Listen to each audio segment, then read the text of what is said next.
En fait, moi, je suis un peu un hacker du SEO parce que j'ai appris le SEO avec The Family. Tu vois, avec Théo Lignon, avec toutes ses vidéos et tout ça, on a presque un lien affectif. J'ai presque 20 ans de plus que ce gars. Il est en train de m'apprendre une putain de leçon. Depuis quelques mois, sur la partie SEO, Ouais. sincèrement, j'ai quand même l'impression que c'est le Far West. Ils ne sont pas tous tes ennemis. Dans le top 10, t'as au moins un tiers avec qui tu peux faire du business. Il me dit, ok, alors je ferme ma boîte. Ben oui, parce que ton business model, c'est de la merde.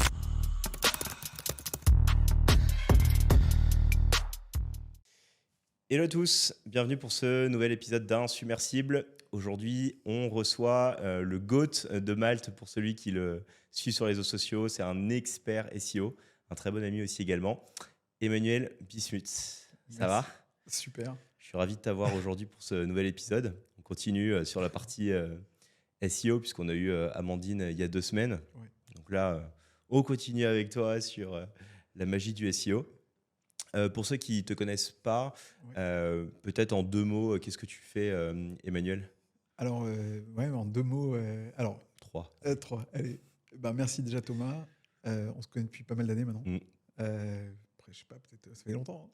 On se croisait déjà à WeWork en Ouais. 2019. Je crois qu'on se connaît même avant. Tu vois. Je pense. était, Bon, de toute façon, j'avais découvert tes contenus avant. On se connaît. Ouais, 2010. Ok, mais on se connaît quand même depuis un bout de temps. De toute façon, tu étais ma target sur Malte. Parce qu'à l'époque, je faisais beaucoup de Malte en 2018-2019. Ok. Il n'y en avait pas beaucoup qui avaient plus de reviews que moi. Et il y avait toi. Et je te voyais. Je te disais, comment il fait ? Parce qu'à chaque fois que je chopais des missions, t'en chopais encore plus. J'arriverais jamais à le casser. Du coup, on peut démarrer avec ça. Alors, sur, on va démarrer sur avec Malte. ça. En fait, en un mot, voilà. Donc moi, en gros, j'ai fait des études de marketing.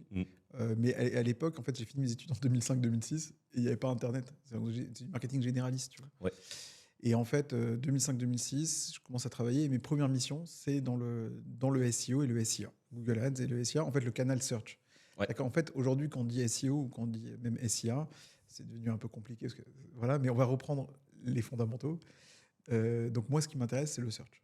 Ça veut dire, j'aime bien la requête, en fait. L'idée d'avoir qu'il y a un gars, il cherche, il veut expert comptable Paris 16, et puis qui tombe tes premiers résultats, tu vois. Ouais. Que ce soit de la pub ou du SEO. En fait, la folie de l'annuaire, tu vois, les pages jaunes. Genre, en fait, ce côté, tu as une question, on te trouve. Ouais. Et ça, en fait, ça n'a pas bougé. En gros, ça, c'est peut-être, l'invariable, le truc qui a... En fait, la requête Intention, Ouais. requête, et ensuite, je pose mon business devant toi. Exactement. C'était crucial à l'époque. Ça, je te parle même avant les réseaux sociaux, parce qu'après, il y a eu d'autres choses, tu vois. Il y a eu, des fois, tu demandes rien, ça existe, tu vois, en display. Quand tu dis à l'époque, c'était quoi ? C'était 2000, tu étais diplôme 2005, 2007, 2008 ? Ouais, 2007-2008. C'est comment le search en 2008 ? Alors, je pense que c'était le bordel, mais vraiment grave, en fait. Ça veut dire vraiment, vraiment le bordel. Je m'intéressais pas tellement, en fait. Enfin, c'est maintenant que j'ai la conscience que j'ai aujourd'hui du search, je me dis, je me serais bien marré, en fait, en 2008. Non, parce que tu avais des trucs que tu pouvais faire que tu peux plus faire. C'était, je suppose, de ce que je connais, tu parles en SEO, mais c'était du keyword stuffing, Oui. pour arriver à remonter, du black hat de fou, sur la partie SEO. En fait, si tu veux, dès que tu étais un peu pertinent, tu pouvais prendre des positions. En fait, ce qui s'est passé, parce qu'en fait, les gens, ils oublient. C'est facile. Ouais, mais c'était le Far West. Je te prends un exemple. Si tu me ramènes à cette époque-là, je vais te montrer un exemple. Vas-y. Prends le monde des assureurs. Ouais. Ok. Donc, tu as plein de petits courtiers, mais lambda, qui étaient un peu les sous-fifres. Ils prenaient les miettes des assureurs. Ouais. Les mecs, ils ont pris, Assurance Santé Suisse. Il est numéro 1, c'est un petit courtier dans un coin paumé. Et il prend des chiffres de fou, tu vois. Et j'en ai connu comme ça, des gars, ils faisaient une page, genre assurance auto, et tu n'avais aucune marque dessus. Parce que les gars, ils se posaient des questions. Ils savaient. En fait, il ne faut pas oublier que les brands avant, ils avaient ils avaient une connaissance du SEO, mais naze. Ouais. Mais naze à des niveaux que tu ne peux même pas imaginer. Ça veut dire. C'était le début, de toute façon, de Google et tout. Oui. À cette époque-là. Oui, mais je vais te raconter une autre anecdote, si tu veux. Une des premières missions SEO que j'avais, c'est pour un casino qui est connu, qui s'appelle le Casino Barrère à Deauville. Ouais. Tu vois. Et les gars, ils me contactent. Bon, c'était pas sur Malte, mais c'est une des premières missions, je crois, 2006, 2007, pour te montrer à peu près l'enjeu. En fait, ils me disent, c'est nul, on a un super beau site et tout. Et quand on tape Hôtel Deauville, on ne nous trouve pas. Et en fait, je vais sur le site et tout, et en fait, je vois que dans le site, à aucun moment, il y a écrit Hôtel ou Deauville. Parce que, en fait... le basique, en fait. Oui, parce qu'ils te parlent de leur spa, ils te disent qu'ils sont un sauna, ils te racontent que c'est une demeure d'hôte. Tu vois, ils ont tout un jargon, tu sais, de Ah, papier glacé. j'adore. En fait, les communicants, ils disaient, nous, on a une culture du print. Donc, ils te faisaient rêver. Mais c'est sûr que si je te mets la photo, je te montre l'emplacement Ouais. et je te dis où c'est globalement, mais je te parle même plus à la limite, je ne veux même pas te dire que c'est dans le Calvados ou je ne vais pas te parler de la Normandie, je te parle même pas de Deauville. En fait, presque à la limite, si tu veux, pour te donner début des années 2000, les communicants, ils étaient dans la métaphore. Tiens, je te donne un autre exemple. Si tu veux, c'est plus clair pour ceux qui nous écoutent. Ça veut dire, tu sais, prends le journal L'équipe. Ouais. Tu vois, le journal L'équipe, si tu dis les tricolores battent la Roja 3-0, ou bien, je sais pas, les tricolores ont battu les Diables Rouges 4-0. Alors, les gens qui connaissent le foot et tout, ils vont te comprendre. dire. Ouais, ils vont comprendre. Tu peux même faire des jeux de mots beaucoup plus puissants. Tu vois, la une de l'équipe, des fois, c'est. Ah bah, devinez la une de l'équipe, il y en a qui se reconnaîtront, mais il y en a, c'est le sport favori. Voilà. hein. Maintenant, Euh, tu comprends bien qu'une requête search, c'est France-Belgique résultat. Tu vois. Ouais. Ouais. Alors maintenant, Du coup, ça a l'équipe. changé Voilà. totalement, effectivement, la perspective. Euh, Donc, toi, tu arrives dans les années 2000, tous les communicants, que ce soit la presse, les business, ils ne savaient pas parler la requête appauvrie, moi j'appelle ça. ok. Ça veut dire le truc, je sais pas moi, assurance chien-chat, tu vois. Ils vont te dire des trucs, c'est un jargon, quoi.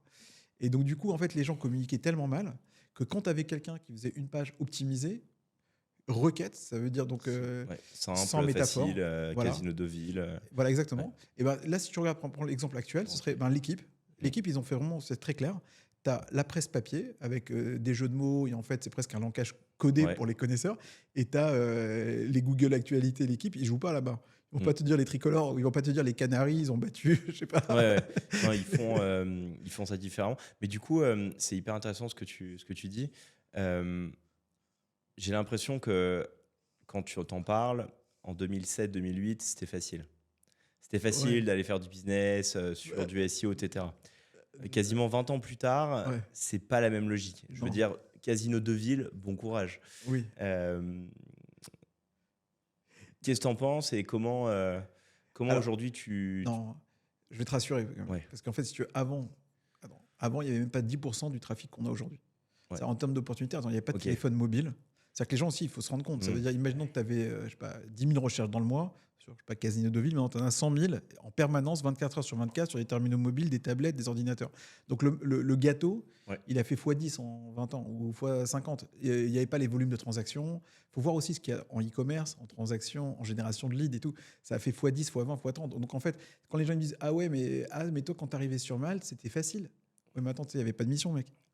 Il y avait Le pas de mission. classique, ouais. Ça veut dire, c'est marrant parce que, bon, je pourrais rentrer après et raconter l'histoire, mais si tu veux, pour revenir un peu à cette époque-là, c'était beaucoup plus Far West, un peu comme on peut imaginer tu vois, dans la crypto. Mais en même temps, il y a beaucoup moins d'opportunités. C'est ça aussi l'histoire. Ça veut dire que c'est beaucoup plus. Il n'y a pas beaucoup de formation. C'est là où commence tu vois, le site du zéro, les Ouais. gars d'Open Classroom et tout ça. Donc il y a moins de formation, c'est dur de se former, c'est dur d'apprendre. C'est assez Alors, obscur. Du coup, bon, alors on va reverse la manière dont je voulais te poser des questions, mais c'est hyper intéressant que tu sentes démarrer là-dessus. Ok, c'était le Far West. Depuis quelques mois, sur la partie SEO, Ouais. sincèrement, j'ai quand même l'impression que c'est le Far West. Oui. Moi, je faisais un peu de SEO, tu vois, d'affiliation, etc. On le voyait aussi chez D-Studio, on avait Oui. on avait travaillé ensemble Oui. il y a 2-3 ans sur Oui. la partie éducation. Tous ces sites-là, ils se sont cassés la gueule. Ouais. Et quand tu vois dans les résultats de recherche aujourd'hui, tu sens que Google, il teste un peu tout n'importe quoi. Il y a Permanence. Reddit qui explose, Oui. tous les sites de contenu se cassent un peu la gueule. Je parle même pas d'AdSense. La rentabilité de ces sites-là, en fait, Oui. est à zéro. À côté de ça, tu vois du TikTok, de l'Instagram, des gars qui vont faire des millions avec des vidéos. J'ai l'impression que c'est de nouveau le Far West. C'est vrai. Toi qui es dedans H24, 2 questions pour toi. 1, qu'est-ce qui se passe chez Google? Et 2, comme ton exemple de Casino de Ville, c'est où là? Et comment on fait pour venir buter Casino de Ville et Casino Barrière et faire du business Ouais, alors, c'est une bonne question. dans ce Far West? Ouais, c'est une bonne question. Parce qu'en fait, tu vois, d'ailleurs, ça me crée un peu une sorte de complexe, un peu parfois. C'est que je me dis, d'un côté, c'est pas mal que j'ai connu le Far West, parce que j'ai connu toute la culture pirate. Ouais. Parce qu'en fait, en réalité, tu as raison, on est en train de revivre ça avec l'IA. On est en train de revivre ça parce que, en fait, Google n'a plus le monopole qu'ils avaient. Ouais. Ça veut dire, il y a aujourd'hui des requêtes search sur TikTok, tu vois. Ouais, non, mais c'est Ok. ça. Hein. Je crois que sur Ouais. les moins de 18 ans, ils vont d'abord sur TikTok, maintenant Voilà. sur Google. Hein. En fait, une anecdote très simple pour que les gens y comprennent. un truc qui s'est passé. Rien que les 12 derniers mois, tu vois, pour revenir à cette logique de quand tu dis Far West. En fait, j'ai un client, tu vois, il est sur un truc un peu technique, tu vois, c'est une SCPI, il vend des SCPI, tu vois, des produits financiers. Donc les positions, c'est important, tu vois, pour lui.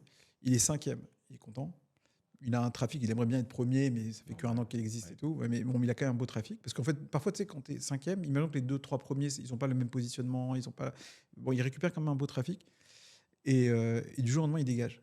Et en fait, mais dégage violent, tu vois. Deuxième page, il a plus du tout de trafic. Et en fait, ce qui se passe, c'est que Google, ils ont mis énormément de place en Google Ads, déjà. Donc en fait. Être premier aujourd'hui, tu es 5e, quoi. Voilà, tu es 5e quand tu es premier. Deuxièmement, et alors là, ça a été la pire truc qui nous est arrivé cette année, c'est qu'en fait, Google commence à mettre des shorts vidéo. Ça veut dire, voilà, ils te mettent un encart Google Maps énorme. Ils te mettent 3 vignettes YouTube. En fait, même le deuxième, il est en fait 14e. Il est sous la ligne de flottaison. Voilà. Mais sur des requêtes, des requêtes techniques, c'est pas cosmétique. Ça, tu aurais dit, OK, ou je sais pas, il va acheter des chaussures. Placement SCPI en démembrement et tu te retrouves, t'es premier, mais t'es 10e en fait sur tout. Imagine que tu as travaillé une requête, tu as fait une page, tu as fait placement, démembrement, tu as fait, je sais pas, le guide de la LMNP. Et le gars qui arrive, attends, je peux dire son nom, c'est pas grave. Il y a un jeune, mais c'est une des dernières claques que j'ai eu, une belle claque. Je rencontre. Non, je vais te raconter 2 claques, mais il y en a un déjà. Prenons Mathieu Louvet. Ok. Tu connais ce gars? Non, je connais pas. Non, Mathieu Louvet, il a une belle chaîne. Le mec, il m'a mis une claque, ce gars. Mathieu Louvet, il a une chaîne, genre les bases de la bourse, tu vois. Ouais. Le gars, je l'ai connu en janvier 2023, je crois. 70 000 abonnés quand même sur sa chaîne YouTube. Ouais, c'est bien. Voilà. Un an après, il a 150 000 abonnés déjà. Donc, il a fait x2 en un an. Juste, toujours, il continue sur son truc. Sur la bourse en plus. Ouais, sur la bourse. Qui est Red Ocean, puissance 1000. Quoi. Et le gars, il parle d'ETF et tout. Ouais. Il me contacte, il me dit, tiens, j'aimerais bien me lancer maintenant. Ok, je suis très bon sur YouTube et tout. Donc, c'est un YouTuber. Tu rencontres un influenceur. Je vois un modèle d'infopreneur. Le mec, il a peut-être 28 ans. Et il a l'impression que, je sais pas, il bosse dans sa chambre, tu vois. Et il a un putain de business. Ça veut dire, il m'a dit, je connais son chiffre d'affaires, je sais comment ça marche. Il monétise bien en plus. C'est pas juste c'est pas un brel, quoi. Et il monétise très bien et tout. Il me dit, je vais aller en SEO. Donc, je commence à construire son site avec lui, on commence à structurer. Et il dégage tout le monde. Il dégage tout le monde. Sur des requêtes hyper techniques. Comment ça se fait? Alors, le gars attend zéro autorité. Et là, en fait, pas de backlink. Comme si Google. Attends, quand tu dis dégage tout le monde, c'était parce que tu me parlais des shorts avec ses vidéos, avec son contenu. Il arrive, en fait, il arrive avec sa chaîne YouTube. Il a fait des trucs, si tu veux, des trucs violents. Ça veut dire, en plus, ils ont des outils maintenant où il prend sa vidéo, il la transcripte, il sort le texte, il la retravaille un peu. Et en fait, il a généré en 6 mois, 1 an, un putain de trafic en SEO. C'est-à-dire que déjà, il était très bon sur YouTube. Et en fait, ce que je vois, moi, comment je l'interprète, c'est que Google a commencé à prendre très, très au sérieux l'impact des réseaux sociaux. Et ils ont dit, OK, on va modifier ce qu'on appelle les SERP, c'est-à-dire l'apparition dans les moteurs de recherche. Et vas-y, t'as un gars sur... SERP, pour ceux qui ne connaissent pas, c'est la manière dont tes résultats de recherche apparaissent quand tu tapes une requête. Voilà. Et avant, tu n'avais que du texte. Voilà. Et maintenant, tu te trouves avec de la vidéo, du Google Maps, de l'IA et du texte. Voilà. Et donc, le gars, il vient sur des sujets, maintenant, tu as devant lui des gros acteurs institutionnels. J'imagine, plus sur les placements boursiers, SCPI, tu dois avoir tous les Boursorama, Place des Finances et compagnie. Et le gars, en fait, sur 10 résultats, il t'en occupe 3 sur 4. Parce qu'il a des shorts, il a des vidéos, il a des machins. Et donc, lui, déjà, là, honnêtement, je commençais un peu à flipper, tu vois. J'ai dit, OK, c'est une première claque. Pourquoi tu flippes, toi? Un flip, parce qu'en fait, tu as des clients qui disent on va arrêter de bosser avec toi, tu vois, déjà. Tu as des clients que tu places 3e, 4e et tout. Les mecs, ils te disent, en plus, d'autres gars, ils te disent ah ouais, mais moi, je veux pas faire ce truc-là, parce qu'ils les regardent comme des saltimbanques. Faut aussi mettre. Nous, on a fait un contenu un peu propre et tout. C'est l'influenceur, influx voleur, patati patata. Et toi, tu commences à comprendre qu'en fait, c'est ce qu'il faut faire. T'as pas le choix, tu peux pas. Et c'est pas qu'une fois. Je vais raconter une deuxième histoire, si tu veux. Attends, je voudrais bien qu'on reste sur celle-ci, parce qu'en vrai, elle est hyper impactante et pour moi, en fait, elle soulève vachement de questionnements. Parce que tu l'as dit toi-même, ok, cette personne-là, elle a quoi? Elle a 28 ans. Oui. Elle fait, son positionnement, c'est quoi? C'est globalement placement financier, bourse, ETF, etc. Ouais, c'est ça. En 6 mois, elle dégage tous les acteurs institutionnels sur quand même un thème qui a de l'importance. Je veux dire, les finances personnelles, c'est pas un truc que tu prends à la légère. À côté de ça, je connais un peu les finances personnelles, entre guillemets, mais pour moi, ça soulève un enjeu d'éthique. C'est que je pense, aussi bien son contenu soit-il, que dans tous les cas, les business qui ont 50 ans d'expérience sur la partie finance, placement, reste quand même plus légitime en termes de création de contenu, de savoir-faire. Ils ont vu plusieurs crises boursières, ils ont beaucoup plus de recul et d'historique. Je pense qu'ils ont des personnes au sein de leur boîte qui sont quand même experts Oui. beaucoup plus que quelqu'un qui fait du YouTube. Genre, je ne suis pas du tout en train de dire que ce que fait ton client est pas bien, je dis juste. Mais en fait, du coup, là, la course, tu vois, la manière dont Google est en train de mettre en place les SERP, ça pose quand même un vrai sujet en termes de crédibilité, quoi. Alors, il te rassure, tu sais, on a entendu parler de ça. Parce que si tu prends ce sujet, bon, alors, le gars, il n'est pas bête. Il est référencé au RIAS et tous ces trucs-là. Il fait attention à ce qu'il dit, il sait se retirer. Donc il maîtrise la législation. Voilà, c'est pas un fou. En fait, il n'est pas du tout un flux voleur et tout ça. Il est clair, il est honnête. Je pense qu'il fait un contenu de qualité. Il est apprécié d'ailleurs. D'ailleurs, franchement, il est irréprochable. Maintenant, la question du trust, si tu veux, comment Google sait ce qui est d'un coup apparu, c'est qu'en fait, ils font vraiment confiance aux réseaux sociaux. C'est un mec qui a 100 000 abonnés sur YouTube. C'est un putain de backlink en fait. Non, mais ça fait peur parce que faire confiance aux réseaux sociaux quand tu vois quand même la merde de beaucoup de créateurs de contenu qui créent quand même vachement de contenu pas de cam et toutes les conneries qu'on peut voir, ça fait peur de se dire que demain en fait c'est plus vraiment la qualité de ton contenu que tu crées, c'est si tu as fait suffisamment de putaclic entre guillemets pour alors attention parce que tu as raison. Mais je suis volontairement tu vois incisif, mais attention, je trouve ça effrayant. Mais attention, c'est-à-dire Google là-dessus, il y a quand même des choses. Faut être clair. Attention, parce que le mec, le gars, en l'occurrence, il est ultra smart. Il parle pas de crypto. Parce qu'il sait qu'il y a Google sur les cryptos. On parle de Far West, là, c'est Far West, là, c'est Star Wars. Voilà, donc le gars, il va sur des produits. Alors, je te parle de cet exemple parce qu'il était pour moi. Il a été inspirant, d'ailleurs, pour être tout à fait honnête. Je l'ai pas mal copié, du coup, pour d'autres clients sur des sujets qui sont traditionnels. Et j'ai des clients qui le jouent, tu vois, qui le font maintenant.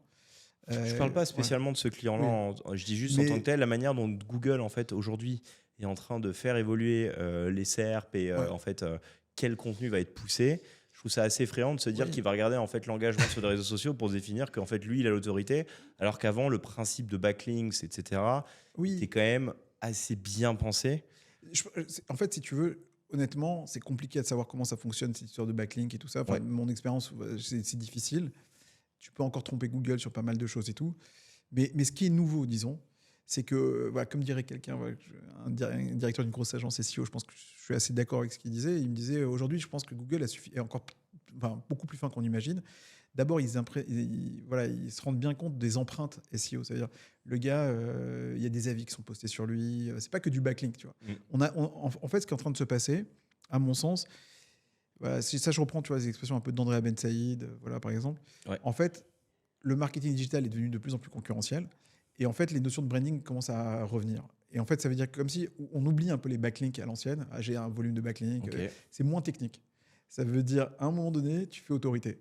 Tu peux dire, tu vois, si par exemple, je te dis Hermès, c'est de la merde, ils font de la confection pourrie. Mais on s'en fout. En fait, tu comprends, ils ont une notoriété. Moi, je suis pas capable de. Ils ont une marque tellement forte que. Voilà. Et donc, en fait, comme si. C'est un peu triste ce que je dis, mais ça veut dire qu'en vrai. Là, je rejoins assez ce que dit Andrea Ben Saïd, c'est qu'à un moment donné, une autorité, du branding, on pourra en reparler, tu vois, sur le personal branding. En fait, il n'y a pas de shortcut. Et quand c'est construit, c'est solide. Tu vois, et Google fait confiance à ça. Et donc, du coup. C'est hyper intéressant. Donc, ça veut dire qu'aujourd'hui, quand tu es, par exemple, on va rester sur l'exemple des CPI. Tu es un excellent gestionnaire de patrimoine. Tu as un portefeuille de SCPI et de consultants qui sont de bonne qualité.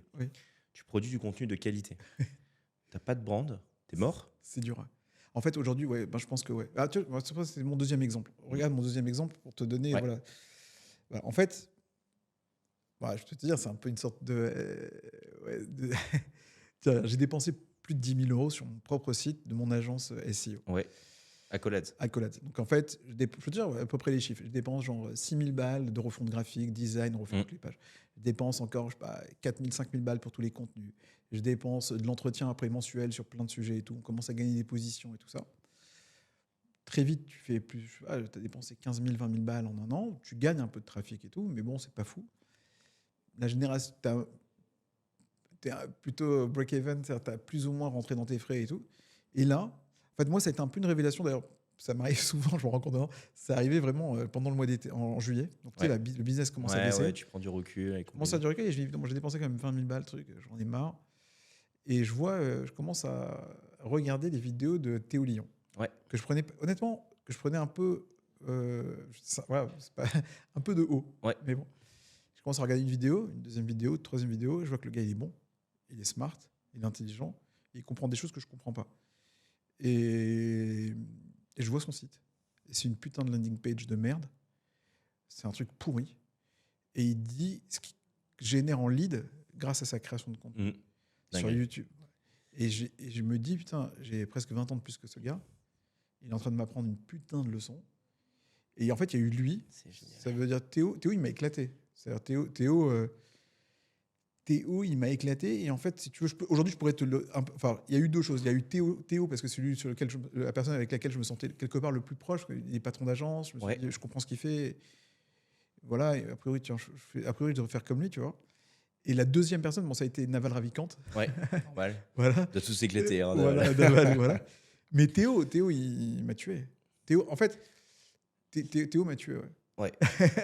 Alors, c'est génial parce que ça veut dire qu'aujourd'hui, bon, ça redonne de la place à tu vois, des personnes qui veulent se lancer, qui veulent faire de la belle création de contenu. Et en fait, tu n'as plus besoin de mettre peut-être 100, 200 000 euros en SEO pour vraiment truster les positions de Google. Mais c'est aussi juste que il y a plusieurs choses. C'est les gens fuient Google. Donc, de toute façon, en fait, est-ce qu'aujourd'hui, d'un point de vue SEO, c'est vraiment logique d'avoir les mêmes stratégies marketing ? Il faut jouer peut-être la carte du personal branding.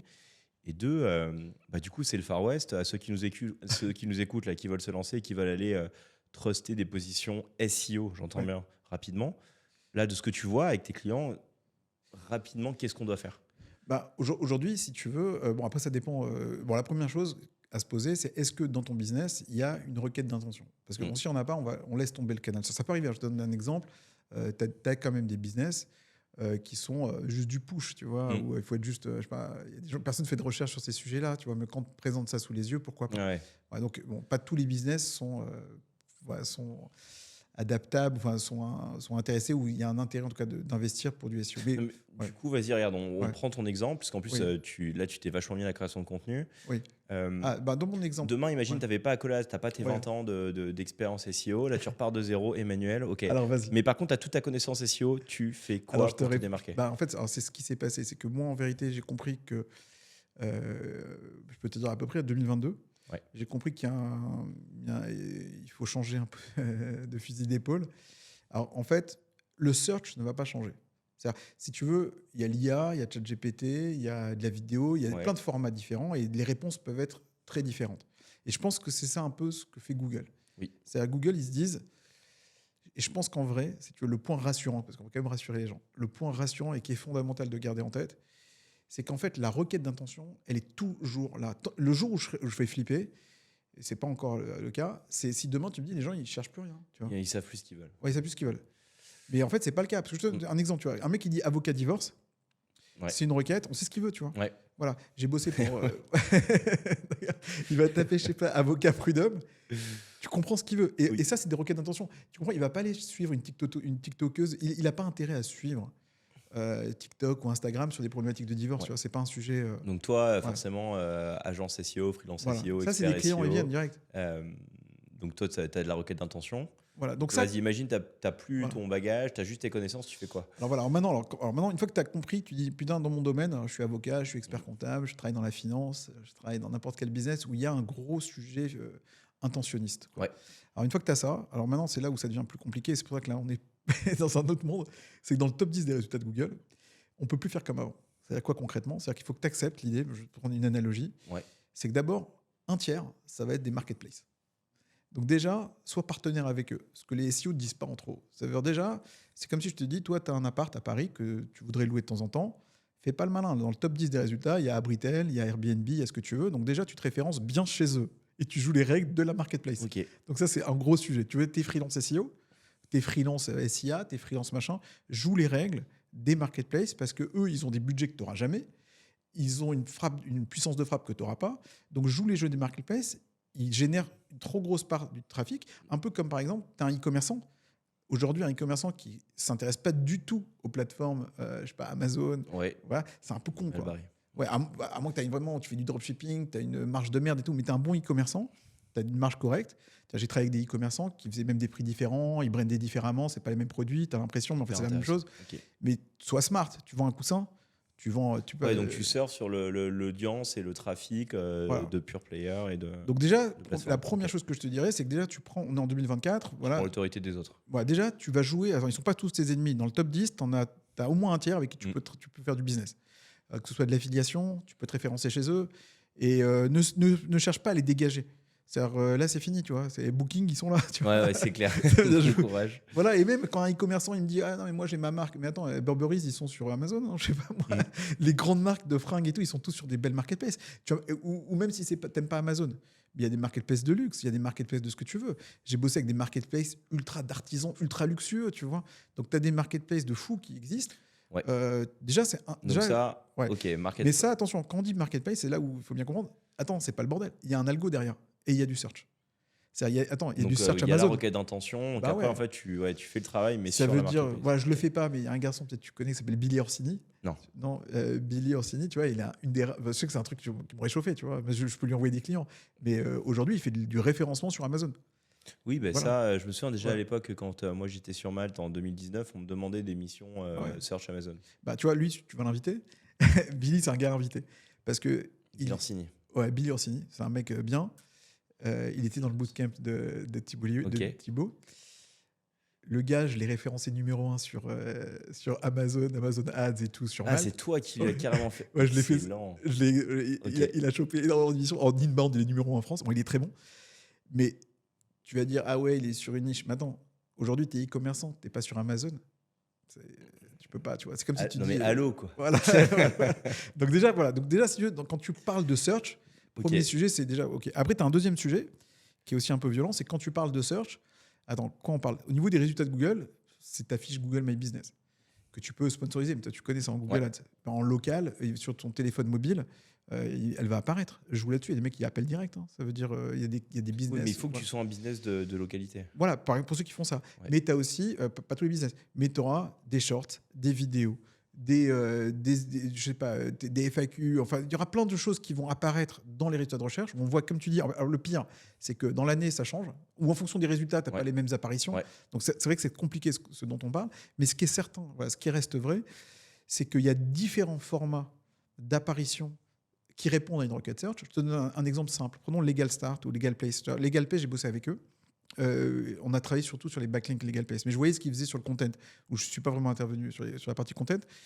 Mais Legal Place, ils créent énormément de contenu sur création SASU, création machin. Ils ont des tonnes de vidéos là-dessus. Voilà. Mais en fait, alors, tu dis, ah ouais, parce qu'ils veulent travailler YouTube. En fait, alors, ce qui est violent, et ça, c'est assez récent, mais non, c'est même pas ça. C'est qu'en fait, YouTube, OK, mais même quand tu fais ta recherche sur Google, ce qui ressort, c'est d'abord une vignette YouTube. Et même si tu n'es pas premier, imaginons que tu es quatrième résultat, tu as trop de gens qui vont cliquer d'abord la vidéo. Parce que les comportements des utilisateurs ont changé. Ils vont plus faire confiance. Et c'est ça qui est violent, en fait, qui est un peu dur à comprendre. C'est qu'en fait, il y a des gens qui vont dire, moi, je préfère faire mes achats dans une marketplace parce qu'en fait, j'ai ma CB derrière, c'est plus rapide, j'ai un service de fou. Ou bien, moi, premier résultat, mais le mec, il a une vidéo, mais je préfère la vidéo. Ou bien, il y a un résultat local. Donc, tu vois, Amandine Barr, elle parle du SEO local. Ouais. Mais on oublie, il y a quand même beaucoup d'expériences mobiles sur beaucoup de business où, comme tu as des réponses géolocalisées, imaginons que tu es comptable. Il y a quand même cette notion, tu vois, de comptable de proximité. Bah ouais, il faut aller voir ton comptable, géolocaliser. Voilà. Ouais. Et donc, du coup, en fait, ce qui est en train de se passer, c'est que ça devient hyper 360. Enfin, et donc, du coup, alors, ce qui s'est passé pour moi, pour revenir un peu, quand tu me dis, ouais, concrètement, tu te lances aujourd'hui, qu'est-ce que tu fais? Ouais. Ben, je pense qu'avoir quand même des bases de SEO, de bien comprendre quelles sont les requêtes et me positionner sur des requêtes d'intention, de construire un contenu, mais même, tu vois, même si tu fais du Google Ads, c'est important, tu vois. Là, je travaille avec un... Là, attends, c'était avec qui j'oubliais. Ah si, voilà, c'est bon. Trop de clients. Ouais. Non, mais tu vois, il y a des... Quand tu crées, tu le sais, quand tu crées des campagnes, quand tu as une nouvelle structuration de campagne et tu crées des nouvelles landings et que tu as de meilleurs résultats, tu as un meilleur quality score, ça veut dire... Mais moi, de ce que tu me dis, dans tous les cas, en fait, pour essayer de synthétiser, parce qu'il y a beaucoup d'informations, ça va être... en fait, il faut que tu comprennes les comportements de ton audience. Oui. OK, tu as compris la requête d'intention. Oui. Voilà ce qu'elle recherche. Comment elle va le rechercher? Qu'est-ce qui l'intéresse? Oui. Est-ce que c'est du contenu vidéo? Est-ce qu'effectivement, il y a de la proximité? Le trust, hyper important. Trust, donc, surfer en fait, sur le trust des marketplaces. Mais finalement, à la fin, c'est comme ce que tu faisais déjà en 2005, pour le moment de ce que tu me dis. c'est la base du marketing. C'est, Oui. OK, tu comprends la psychologie de ton marché, qu'est-ce qu'elle veut, où est-ce qu'elle recherche, comment Oui. elle se documente. Et une fois que tu as fait ça et que tu as une bonne idée de ce qu'elle fait, ben, ensuite tu bourrines sur ce qu'elle veut en Ouais, fait. ouais, ça reste très Et bourrin. peut-être que c'est ça aussi ce que Google est en train de faire. Quand elle dit, elle met la personne que tu citais là, sur la partie finance en premier, bah, en fait, elle a compris que finalement, les gens aujourd'hui, sur les finances personnelles, Oui, ils veulent du tuto vidéo, ils n'ont pas oui. le temps de se faire chier avec Jean-Michel, cabinet CPI, 1 heure d'appel, je comprends rien en termes techniques, Ouais. et elle veut du format Oui. simple. Euh, Je te Est-ce prends que je dans mon résume cas. bien ce que Oui, tu... c'est exactement ça. En fait, c'est mon cas. En fait, moi, pourquoi je l'ai vécu mal d'abord personnellement. C'est que j'ai dit, je vais faire le SEO de mon propre Mm, site et je vois Théo Lyon qui a un SEO pourri mm, sur son site, qui a les résultats de fou. Et en fait, quand un client il vient travailler, mais que ce soit pour toi, tu vois, en Google Ads ouais, ou en SEO, il vient chercher de la performance. oui, Il fait pas du Google Ads pour du Google Ads ou du SEO pour du SEO. Et donc, enfin, normalement, un client ouais, correct. Et donc, du coup, quand tu vois Théo Lyon qui apporte de la valeur, la création de contenu, et les gens disent ok, c'est un tueur en social ads, mm, on va lui filer nos campagnes Facebook ads, euh, et il va sur des canaux qui sont encore, on va dire, moins concurrentiels. C'est là où je rejoins un peu, tu vois aussi, c'est un peu douloureux ce que je veux dire, mais j'ai un exemple, tu vois, ça c'est une agence Primelis, je sais pas, ouais, voilà.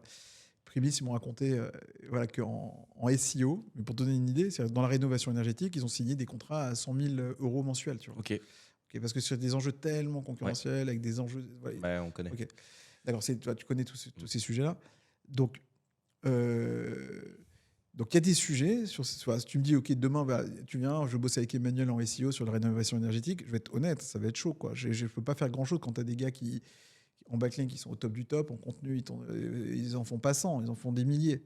Ils ont tout fait, tout est parfait, ouais, ils ont des équipes de 20-30 personnes, voilà, tu as des agences plus en interne, enfin, c'est des trucs. Ils ont des mises à jour en permanence et tout. Donc, il y a quand même des sujets qui restent quand même voilà, hyper concurrentiels, hyper difficiles. Maintenant, c'est là où vient un peu le côté un peu hack, etc. C'est que tu as de la magie du brand. Ça veut dire, il y a plein de gens qui font des sacs, mais LVMH, ils te racontent une histoire, tu vois. ouais, Donc, il y a quand même, alors pas dans tous les sujets, mais il y a des sujets de storytelling. Tu vois, pour moi, on va dire Kudak. Tu vois, moi, je suis incapable de juger est-ce que Kudak fait bien son travail. Mais en storytelling, en positionnement, en branding, oui, ils sont numéro un sur le social Kodak, ads. j'essaie de réfléchir parce que nous, on a bossé avec eux quand même à plusieurs reprises. Ouais, J'essaie de réfléchir à pourquoi est-ce qu'en fait, parce que moi, de base, on bosse pas avec des agences et c'est vrai que ouais, c'est la seule avec qui on a travaillé.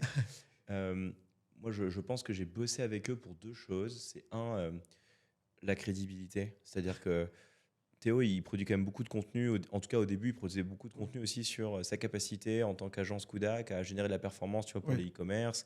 Il avait fait un peu de génération de prospects. Et je m'étais dit, OK, ça a l'air suffisamment impactful sur la partie e-commerce pour que j'ai envie de le tester. Et deux, je trouve que lui, en tant que CEO et sa manière de build in public, en fait, était bien pensé, ça ouais, inspirait confiance. On disait, ok, en fait, le mec est smart, on sent ouais, qu'il est intelligent. Donc, forcément, si la manière dont il régit sa boîte est régie comme il régit la production de son contenu, ça ouais, peut que être bon. En tout cas, dans l'exécution. Après, les résultats, il y a une part de oui, chance.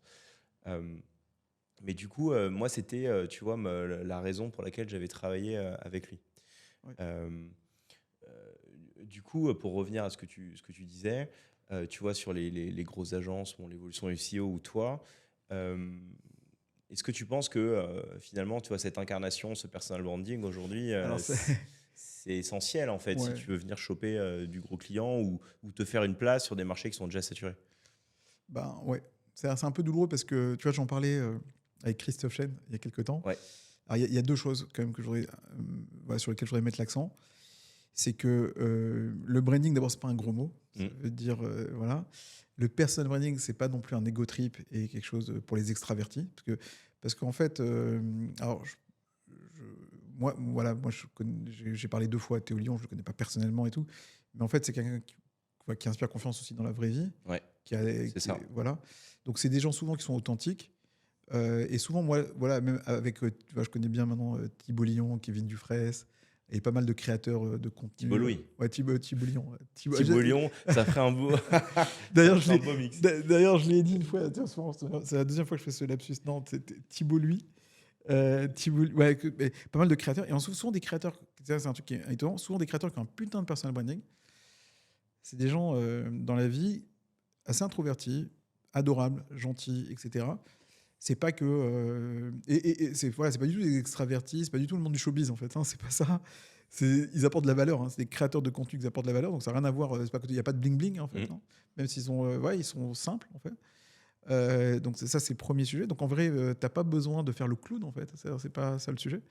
Non, Donc mais tu as dit un mot voilà. qui m'intéresse, c'est l'authenticité. Ouais, c'est authentique. Bah, c'est tous des gens profondément authentiques, qui Ouais. sont très transparents, très vrais, etc. Donc ça, c'est quand même première chose. Et la deuxième chose, alors voilà, par contre, je l'avais pas compris. Ça, c'est plus c'est Naval Ravikant qui m'a fait comprendre. C'est qu'en fait, le média, ça scale, et le média, c'est un actif. Le créer de la valeur, avoir une audience, c'est hyper puissant. Et tu vois, toi ou moi, par exemple, qui avons connu tu vois, les notions de trait de génération de leads. Oui. Ouais. Mais tu vois, après, actuellement, pour te dire, je fais une campagne pour parce que je fais du SIA aussi, mais sur des sujets bien nichés où il y a des enjeux aussi un peu SEO. Donc là, je fais une campagne pour du rachat de crédit. Et en fait, je pense qu'il y a un problème de perception d'image, de storytelling. Les photos sont mal choisies, il y a un problème d'image. Et je pense que ça pénalise la campagne. Ouais. Parce qu'en fait, grosso modo, il n'y a pas de déchets dans les mots-clés.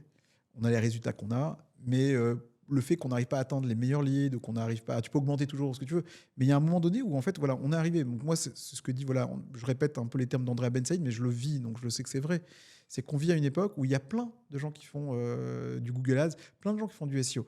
Donc à un moment donné, tu dois venir et montrer tes armes. C'est-à-dire, tu vois, pour moi, Théo Lyon, il a des armes, tu vois, de crédibilité, d'honnêteté, de voilà. Moi, dans mon histoire, tu vois, en reparlant hier justement avec Kevin Dufresne, il disait c'est quoi ta méthode SEO? Et c'était dur. Et après, tu vois, en y réfléchissant, je me suis dit, c'est vrai qu'en fait, moi, je suis un peu un hacker du SEO. Parce que j'ai appris le SEO avec The Family. Ça veut dire que j'ai bossé avec... Mes premiers clients, c'était plein de startups qui n'avaient pas d'argent. Et en fait, moi, j'ai jamais travaillé avec des gens qui avaient beaucoup d'argent. Donc, j'ai toujours travaillé soit avec des missions Malte, donc, soit donc, les audits, voilà. Ceux qui démarrent. Ouais, ceux qui démarrent. Parce qu'en fait, aujourd'hui, tu as des grosses boîtes qui vont sur Malte. Mais il y a 10 ans, c'était beaucoup de petits comptes.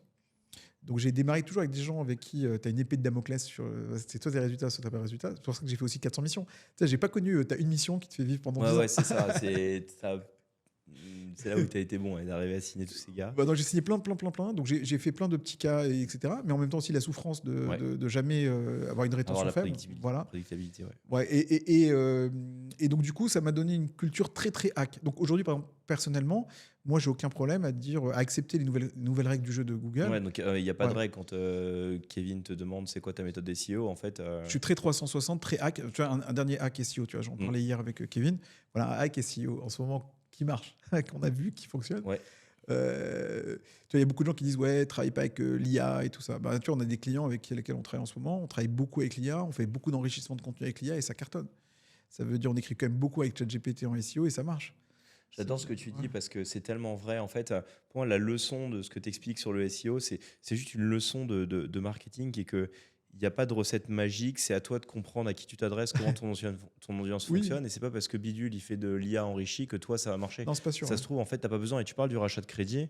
Rachat de crédit, bah ouais, effectivement, probablement que si tu fais de l'IA enrichi, tu vas passer pour le sorcier du coin et que personne ne va vouloir faire du rachat de crédit avec toi.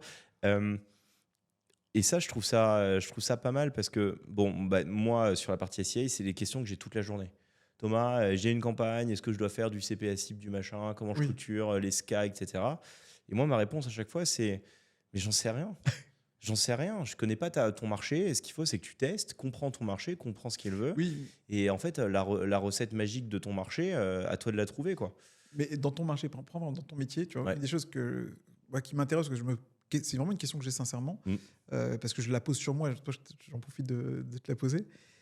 Toi, des fois, dans ton métier, tu as fait, on va dire, une super campagne. Elle est propre, tu sais que tu achètes de la quantité, tu connais même les ratios, parce qu'à un moment donné, toi comme moi, on a tous les ratios, on connaît le secteur d'activité, on sait le tôt de conversion qu'il faut, enfin, tout, tu connais tout. Ouais, exactement. Ouais, donc, en fait, le problème, c'est que nous, on raisonne de manière très statistique, en fait.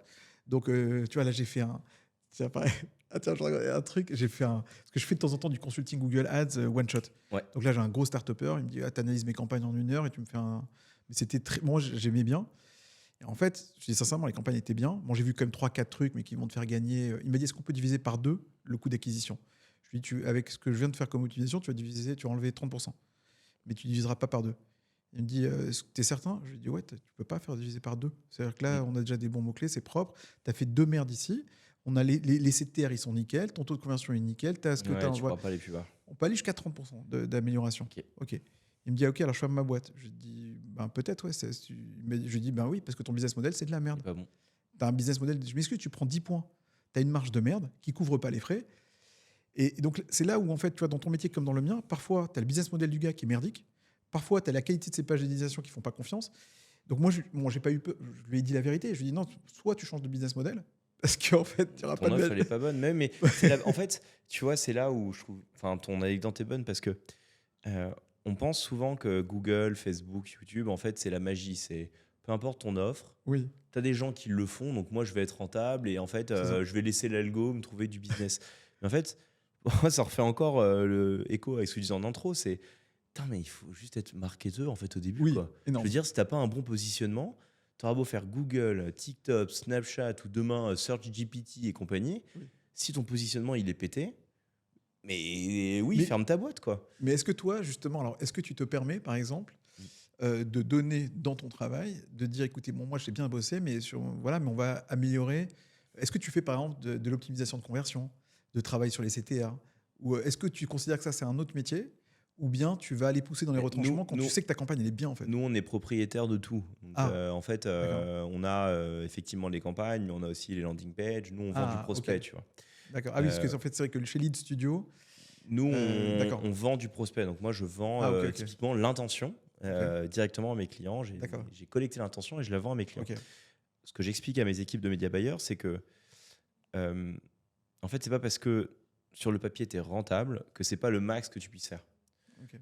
On a encore eu l'exemple ce matin où, en fait, je parcourais rapidement certains comptes et, en fait, il y avait des comptes où on a peut-être 20% de marge, etc. Mais le taux de conversion n'était pas bon. Tu vois, on était sur des campagnes à 6 ou 7%. Je Ok. sais qu'on peut monter à 20% sur le search là-dessus. Ok. Enfin, du coup, moi, la vision que j'ai, c'est que je vais regarder, je connais, comme tu dis, tous les ratios. Oui. On est sur des marchés qui sont très simples. De toute façon, c'est de l'achat de lead, donc il y a du business. Ok. On va pousser le vice marketing le plus loin possible pour avoir les meilleures perfs possibles. Ok. Par contre, il y a des marchés où je sais que quand mon client il va me demander, mais moi, je ne peux pas payer plus que ça. Est-ce que c'est possible? Je vais lui dire non texto parce que je sais qu'il n'y a pas d'équation économique. J'aurais beau faire la meilleure offre marketing possible, le prix qu'il est prêt à m'acheter une intention en termes de lead ne correspond pas à la réalité du marché. D'accord. Donc là, il n'y a pas de business. Tu vois. Donc là, je leur dis, bah non, je ne peux pas bosser avec toi. Ça marche pas. Parce que en fait, toi, c'est vrai que dans ton travail, bon, comme tu es propriétaire des landings, bon, la seule chose dont tu n'es pas propriétaire, c'est bon, son Le business. service final, ouais. Mais Voilà. ça, c'est son problème. Si Son c'est service pas... final, Ouais. bon, si les avis sont pourris, Ouais. si son branding il est pas Mais bon. ça, mes prospects, ils le savent pas. Moi, c'est de la marque blanche. Toi, tu Oui. parlais du rachat de crédit, ça va être Oui. rachatdecrédit.com. Je vais Oui. te faire ta simulation de rachat de crédit et je vais te proposer la meilleure offre de réduction de mensualité, par exemple. Mais tu vois, mais même dans ton. Parce que bon, toi, tu es plus dans Google Ads. Mais quand même, c'est-à-dire, tu vois, même Google Ads, il y a énormément d'expérimentation. Parce Oui. que, tu vois, tiens, le gars là, donc c'était, je peux te dire, je ne vais pas te dire le nom de la boîte, mais le gars, il vendait, donc ça, c'est le dernier consulting que j'ai fait avec lui, il vend des transferts d'aéroports. Ouais. Donc, il fait du Google Ads. Lui, son esprit, comment il voyait son business, il a créé des landings sur plein de transferts Ouais, d'aéroports. transfert d'aéroport Beauvais, Paris. Voilà. Donc là, c'est en Espagne. Donc Ok. voilà. Il se dit, de toute façon, en fait, il va faire 10 points, entre 10 et 20 points sur des trucs. En gros, c'était des transferts qui font entre 100 balles et 150 balles Ouais. le truc. Ok. Et il me dit, écoute, il faut au maximum, je suis entre 15 et 30 euros le 15, je suis pas rentable. En gros, c'est ça. Bon, tu sais, c'est des business très durs. Mais lui, son rêve, c'était d'avoir une campagne tellement optimisée que sa marge, tu vois, c'est des modèles un peu d'affiliation. Peut-être tu as déjà travaillé Ouais, non, sur- mais je vois très voilà. bien. Ouais. Voilà. Et bon, il n'y arrivait pas, parce que le modèle, c'est des modèles hyper difficiles. Parce qu'en fait, si tu veux, c'est des modèles, ça, c'est des modèles un peu qui ont perdu un peu de. Ça, c'est des modèles, parce que tu as connu, tu sais, les startups. Il y a eu un moment donné où les startups, elles étaient prêtes, où il y a des boîtes qui étaient prêtes à. Perdre de l'argent voilà, limite, pour prendre le des temps positions. de prendre des... Ouais, Voilà. ouais. Mais ce modèle-là, tu vois, c'est un peu une exception de marché, c'est des anomalies. Aujourd'hui, on revient dans des business qui sont quand même beaucoup plus, où il faut que ta rentabilité elle soit assez là. Ouais. Il y a beaucoup moins. Bon, Uber, ils sont balèzes d'avoir fait Il de la faut qu'il rétention. revoie son business. Voilà. C'est juste que. Voilà. Enfin, là, on est en train juste de parler de la base de l'entrepreneuriat. C'est que ton marché, il évolue. Oui. Si tu n'es pas capable de te renouveler, tu vas finir juste à la trappe, quoi. Voilà. C'est comme Kodak avec Voilà. l'arrivée de l'appareil photo numérique qui se sont fait éclater. Mais en fait, alors, c'est exactement ça. D'ailleurs, c'est pour ça, peut-être c'était une chance pour moi de ne pas avoir été formé au SEO. parce que d'avoir fait des études un peu traditionnelles, oui. tu vois. C'est-à-dire qu'en fait, du coup, je suis pas choqué par, tu vois, quand, tu vois, il y a, comment il s'appelle, Olivier Andrieux, c'est un peu le pape du SEO. Ouais, je connais. Tu On vois, en a parlé avec Amandine. ouais. Il a dit une phrase qui était bien, et je pense qu'il a bien, lui, il a dit, ouais, l'orientation du SEO, ce que va devenir le futur du SEO, ça me fait chier, en gros. Parce que ça aide beaucoup d'IA, beaucoup d'automatisé. Mais il a pris sa retraite d'ailleurs. Ouais, Il a arrêté. voilà, il a pris sa retraite. Mais il a dit une phrase. Alors, bon, je comprends, il veut passer à autre chose, il veut faire d'autres choses. Mais il disait un truc intéressant. Il disait pendant longtemps, l'algo de Google, c'était un algo de pertinence. Ouais. Il dit maintenant, ça va devenir un algo anti-spam. Ça veut dire dans le sens où, en fait, ce que tu disais tout à l'heure, nous, on l'a eu, tu sais, même sur des campagnes, on a des campagnes qui passent plus parce que tu n'as pas consent mode, tu n'as pas les mentions légales. Genre, le robot, il va regarder ta politique de confidentialité. Ça, c'est le dada de Google en ce moment. Voilà. C'est sûr. Alors ça, tu vas dire, ok, c'est la réglementation, mais ça va plus loin. Imagine maintenant qu'en fait, aujourd'hui, moi, voilà, pour revenir à la notion de personal branding, je pense que tu ne seras pas légitime ou pas crédible si tu n'as pas été invité à 5 podcasts ou si tu n'as pas... Si tu n'as pas 10 000 abonnés sur YouTube ou si tu n'as pas tel ou tel review. Aujourd'hui, moi, ça fait maintenant 1 an et demi, 2 ans que je suis rentré dans ce game-là, alors que ce n'était pas du tout naturel. Mais en fait, je me dis, c'est normal. Mais toi, tu t'es renouvelé, tu vois. On parlait du fait de s'adapter. Enfin, voilà. Vas-y. Non, mais aujourd'hui, on va taper Thomas Mouflard sur Google. Tu vas avoir 3 shorts, tes derniers podcasts, tu as été invité à un machin.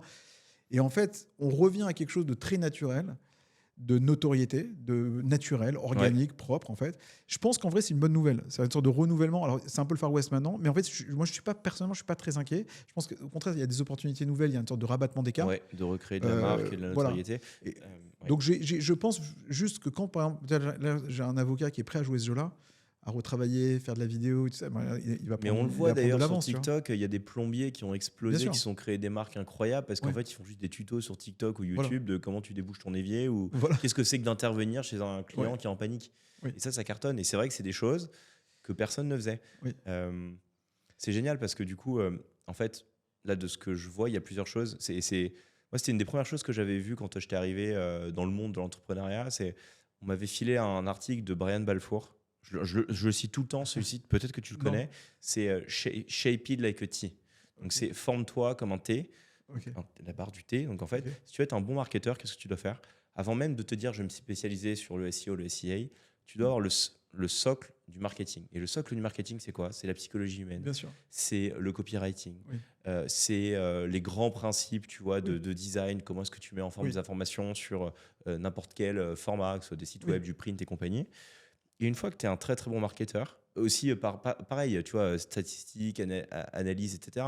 Je veux dire, prendre des décisions éclairées sur ton business, comme tu l'as fait avec ton client des aéroports. Là. En fait, tu vois que l'équation économique, elle n'est pas bonne. Arrête, change. Et Brian Balfour te disait, une fois que tu maîtrises ce socle-là, forme-toi et niche-toi, donc la barre verticale du thé, sur un ou deux leviers marketing où tu excelles. Et vraiment, cet article, je pense il doit avoir 15 ans maintenant.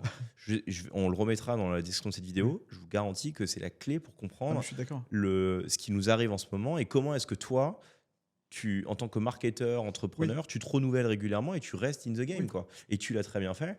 Parce que là, aujourd'hui, on va terminer avec ça, mais tu étais à Collads pendant pas mal de temps. Là, maintenant, tu t'en parlais dans le dernier podcast avec Thibault Louis, justement. Tu disais...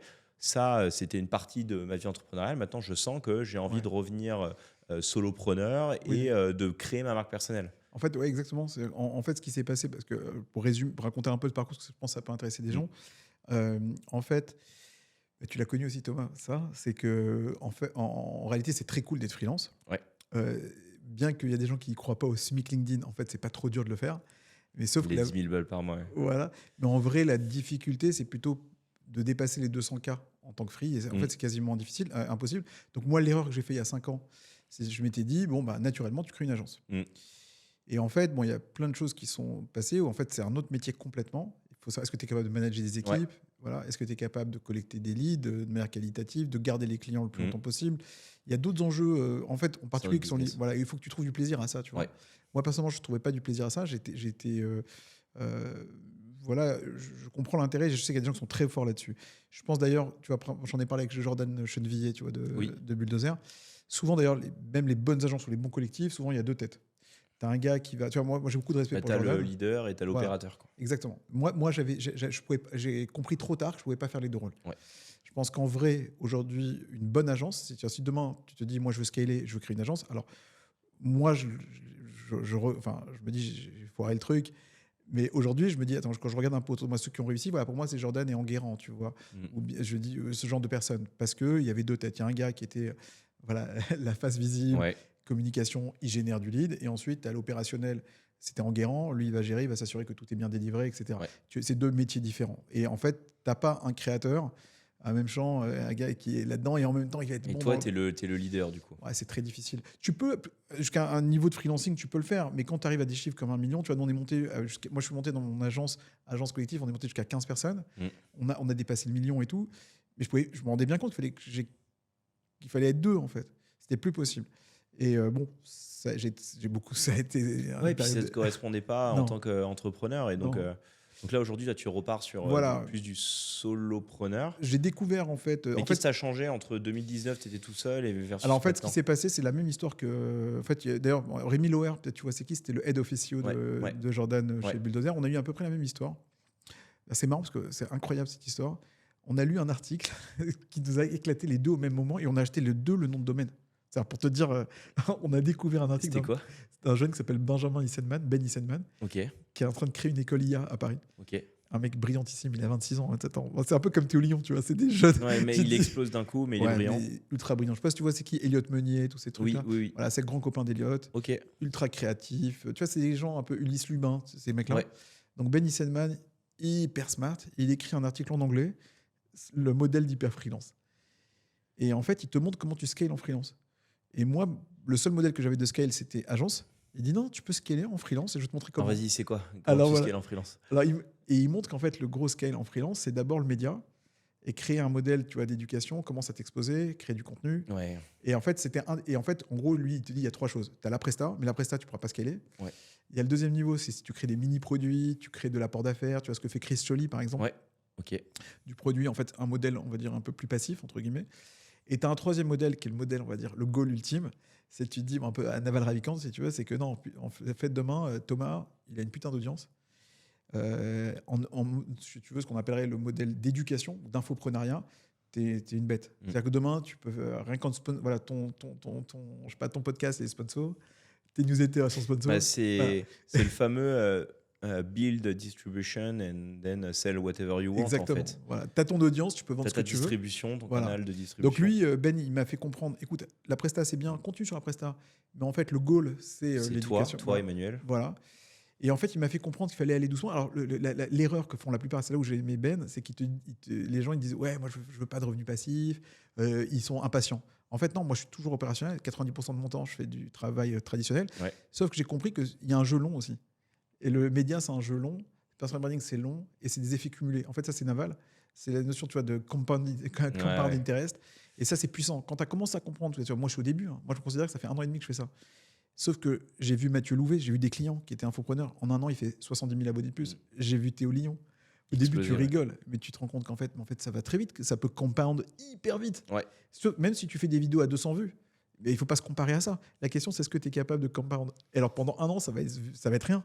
Et à un moment donné, tu te fais inviter par Thomas. Et tu te fais, voilà. Ouais, non, mais j'ai la même approche que toi et je pense que c'est une bonne leçon pour l'audience qui nous écoute, qui a compris qu'il fallait qu'elle crée effectivement du contenu avec sa marque personnelle. C'est que tu vois beaucoup de personnes qui explosent sur 1 ou 2 vidéos, tu vois. Oui.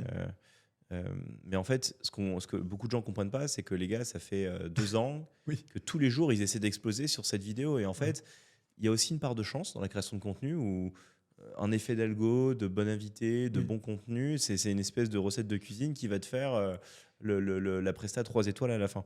En fait, le temps d'arriver à cette presta 3 étoiles, il y a beaucoup de test and trial. Moi, je le vois aussi sur ma marque personnelle, entre guillemets.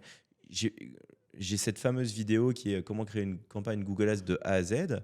Je crois qu'elle a fait 170 000 vues. Wow. Cette vidéo, c'est une parmi d'autres, mais c'est celle qui, globalement, m'a propulsé en tant que personne crédible sur le SEA, tu vois. Ouais.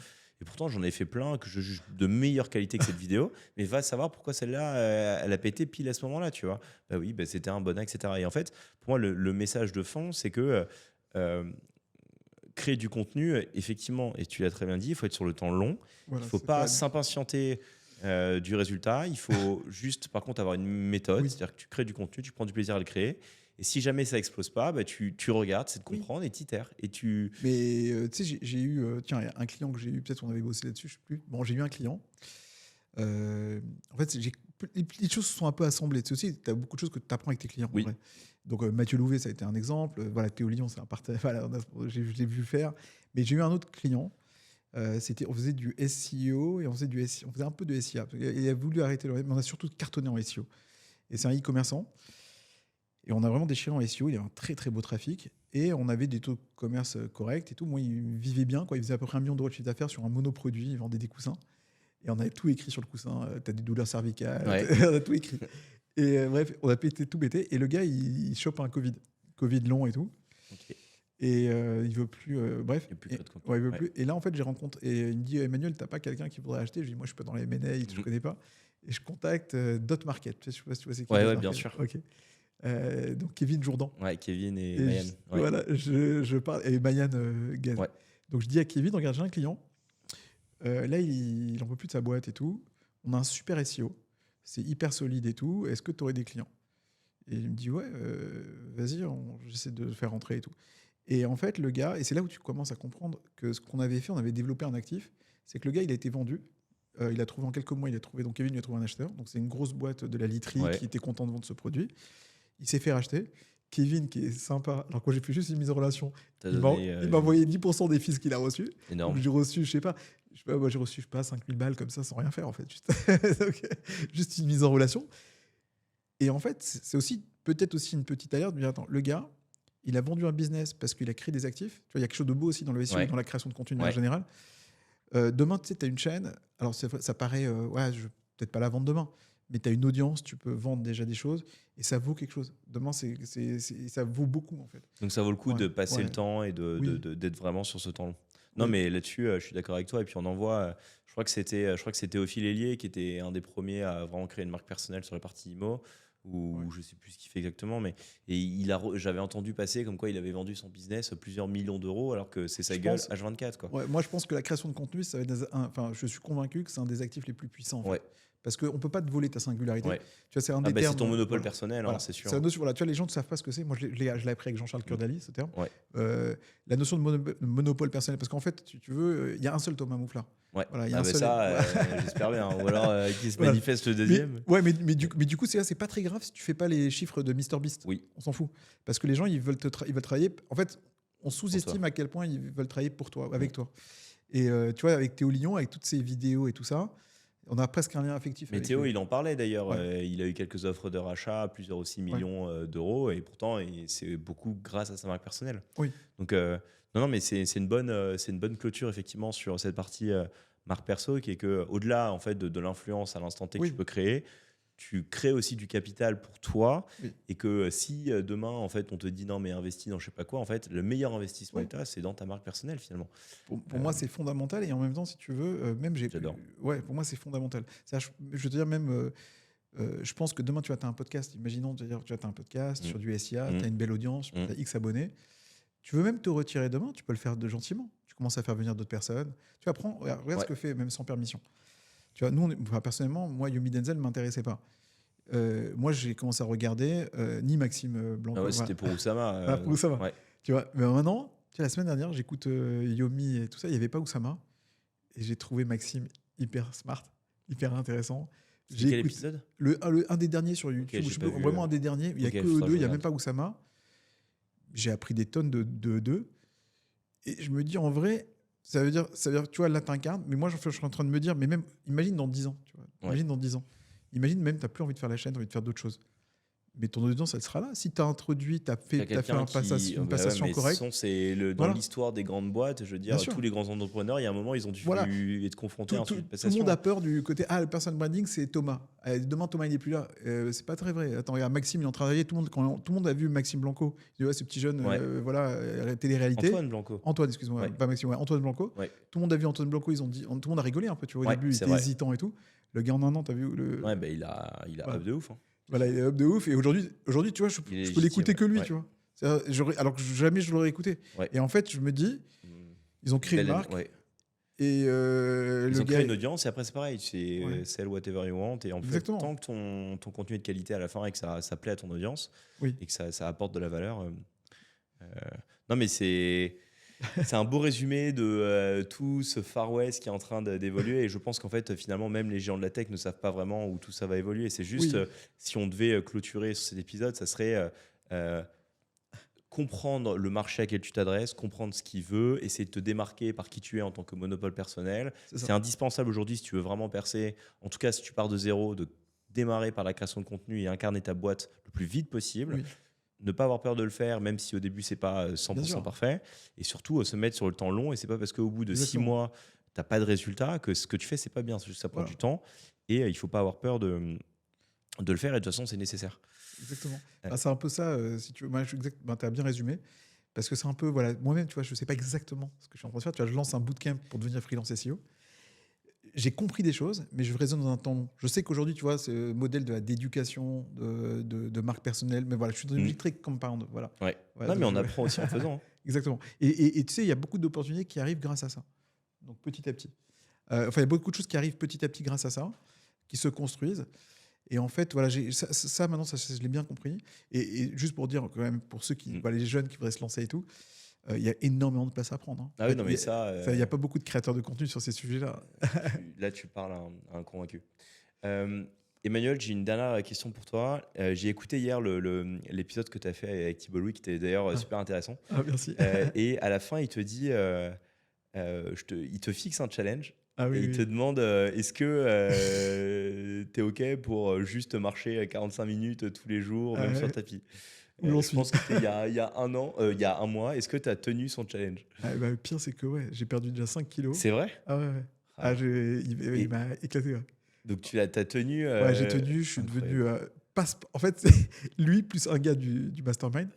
En fait, lui, il m'a poussé dans mes retranchements. Ouais, il m'a dit écoute, tu dois faire du sport, tout, c'est obligé. Moi, je suis pas du tout de cette culture-là. C'est ce que tu disais dans du l'épisode. tout. Ouais, c'était horrible. Et en fait, je suis tombé sur un gars adorable, un coach qui est dans le mastermind, qui je lui ai raconté, je lui ai dit, tiens, il m'a engagé et tout, il faut que je le fasse. Il m'a dit, ouais, commence à faire un peu, bouge un peu ton corps. Je lui ai dit, ok, fais un peu d'activité physique. Il a juste changé, tu vois, la sémantique. Et moi, qui aime bien les mots, je dis, ah ouais, bouger mon corps, ça, je veux bien entendre. Il a mieux marketé. Ouais, et en fait, fais pas de régime, mange sainement. Mm. Et en fait, c'est ce que j'ai fait, même, tu vois, même pour l'alimentation. J'ai juste viré, en fait, j'ai commencé à enlever juste des glucides. Je commence à manger beaucoup plus sainement. Je fais attention, tu vois. Et en fait, ça, j'y trouve du plaisir en vrai. Hein, c'est pas... Et du coup, là, tu l'as intégré comme Ouais. manger, boire, dormir. Exactement. En fait, je suis dans une logique plutôt de voilà, manger sainement, faire du sport sainement. Je commence à trouver, alors ça, c'était impressionnant. Mais là, bon, je te parle genre comme si. Attends, moi, je suis un nul dans le sport, mais grave nul. Mais j'ai commencé à comprendre pourquoi les entrepreneurs étaient si. Il y avait tant d'entrepreneurs sportifs qui prenaient soin de leur santé. Et en fait, je commence à comprendre qu'ils prenaient. Ça ressemble un peu à la mécanique entrepreneuriale. Ouais. C'est très, très proche, en fait. C'est-à-dire qu'à un moment donné, presque tu souffres, mais c'est du challenge. Et en fait, alors, et t'apprends voilà. et tu progresses. Et les changements, ils sont tellement infinitésimales, sauf que tu les vois au bout d'un certain temps. Au bout d'un mois, tu dis ah oui, putain, ouais, je sens Ça compound. C'est là Voilà. où je voulais t'amener. C'est ça. pour ça que je suis content que tu me dis que tu l'as suivi, parce que pour moi, l'analogie que tu décris, c'est la même que ce qu'on disait C'est là, tu exactement reprends cet ça. épisode. C'est que, ok, tu te mets à faire du sport. Au début, t'as C'est beau horrible. avoir marché pendant 2 semaines, tu vois aucun résultat, C'est tu horrible. comprends pas. Et c'est là où si tu continues à faire les efforts, Voilà. que comme tu dis, la progression, en fait, elle est infinitésimale. Mais que quand tu regardes sur 3 mois, bah, c'est bon. Et ben en fait, c'est comme ça que j'ai. C'est un peu ce que j'ai aimé d'ailleurs. Enfin, moi, ça fait maintenant, j'ai démarré exactement à 3 mois ou 2-3 mois. Et j'ai compris, en fait, c'est cette analogie. Il dit, c'est comme la création de contenu. C'est un no-brainer. C'est exactement ça. Tu dois faire ça tous les jours. Et ta gueule, quoi. Et en fait, alors, tu vois, au début, j'ai essayé le soir, c'est pas pour moi. Je fais le matin en me réveillant. Mais ça, c'est pour moi. Tu trouves ton rythme. Et je vois, et du coup, je me suis remis, je vois mes anneaux et tout. Quand j'avais une Apple Watch, je l'utilisais pas. Et là, je l'ai remis, je suis sérieux. Et en fait, je me sens mieux, je dors moins. Enfin, je dors moins. C'est-à-dire, dans la journée, j'ai plus besoin de dormir. T'as une meilleure énergie. Meilleure énergie. J'ai même pas d'effort. Enfin, je mange sainement parce que j'ai pas envie d'être pas bien. Ouais. J'ai retrouvé beaucoup plus d'énergie, j'ai l'esprit plus clair et tout. Et en fait, c'est devenu un kiff. Et après, je me dis, en fait, c'est juste. Ça fait partie du processus, quoi. Ouais. Mais du coup, ouais, exactement. Ça veut dire, en fait, je me suis dit, en fait, ça va me faire du bien d'avoir le bon mindset sur tous les aspects. Il n'y a pas de relâchement. Et dans tout. Alors, c'est encore tôt, Mais la même logique, Compound, on en reparle dans 3 ans. Ouais, magnifique. Eh ben, je serais ravi de t'avoir dans 3 ans. Et justement, il faudrait que moi, je tienne aussi la création de contenu sur 3 ans pour Avec cet plaisir. effet de Compound. Emmanuel, merci beaucoup. Merci à toi. Pour clôturer, où est-ce qu'on peut te retrouver rapidement sur les réseaux? Déjà sur LinkedIn, parce que je suis pas mal actif sur LinkedIn. Ouais. Sur mon site perso, là, je lance un bootcamp aussi pour devenir freelance SEO. Ouais. Je vais donner un peu toutes mes techniques plus de hack. En fait, ce qui m'intéresse, c'est comment tu te développes en business et comment tu apportes des résultats aux clients. Pas une approche très scolaire, une approche plutôt, tu vois, Far West. Revient un peu à l'esprit pirate aujourd'hui. Je pense qu'il y a des opportunités. Il faut repenser un peu. Il y a pas mal de choses. Et à voir, ça peut être pour des consultants, des gars qui travaillent dans le marketing, des gars qui maîtrisent un levier mais pas assez bien le SEO, ou des gars qui connaissent bien le SIA, me disent tiens, je voudrais bien rentrer dans le levier. Tu vois, même Amandine Barr, par exemple, Ouais. elle était très SEO, elle commence à faire aussi un peu de SEO. Ouais. Et je pense que de toute façon, c'est assez proche. Bah, c'est ça, l'esprit pirate. Et de toute Voilà. façon Mais au fond, ce qui nous intéresse, c'est la curiosité, d'apporter des résultats aux clients. Ce qui reste toujours, c'est l'intention, la recherche. Et soyez des bons marketeurs et Voilà, formez-vous les comme un marketeurs. thé. Exactement. Merci Emmanuel. Et puis Merci. à dans 3 ans pour l'épisode 2. Avec plaisir. Merci à toi, Thomas. Merci.